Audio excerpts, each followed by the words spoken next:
राहुरी पाथर्डी मतदारसंघात पोटनिवडणूक होती. महिन्यापासून चाललंय. हे पोटनिवडणूक बिनविरोध ही निवडणूक होऊ शकत नाही. त्याला कारण आहे, गोरगरीब जनतेचे कोणाला घेणं देणं नाही. जी लोक सत्तेवर बसले ते कसं गोरगरिबांचा छळ करतात. कोणाला नोकरीला लागण्यासाठी जिल्हा बँकेत पैसे घेतले, इतर काही ठोस कामं नाही.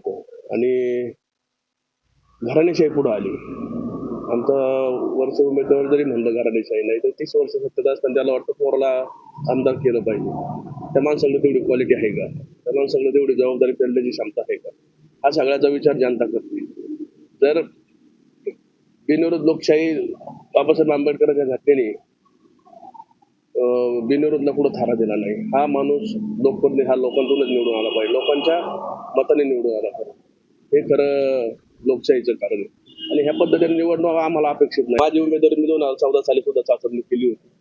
यावेळेस सुद्धा चाचपणी करणार आणि मला हजारो लोकांचे फोन आहेत. जर एकाच एक निवडणूक झाली तर मी तिथे विजयी होणार. राहुरी तालुक्याचा काही विकास नाही. ह्या 10-11 वर्षात 15 वर्षात काही विकास नाही राहुरी तालुक्यात.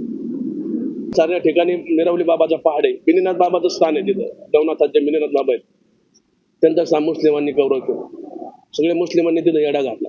आज कोणाच्या आशीर्वादाने मुसलमान आली, कोणाच्या आशीर्वादाने मिरवली बाबाला सगळं मुस्लिमांचा वेडा गेला. ही जी लोक आहेत, ही जी जुने राजकारणी आता समजा गेलेली आहेत, ह्या लोकांनीच ते तिथं गेलं. तर मग हिंदुत्वाचा मुद्दा तुम्हाला पुढं करायचा ना, आधी मिरवली बाबाचा पहाड मोकळा करा.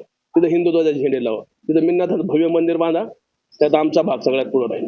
हिंदुत्व फक्त लोकांना पैसे कमावण्यासाठी, लोकांचे दहशत निर्माण करायसाठी हिंदुत्व आम्ही होऊन देणार नाही.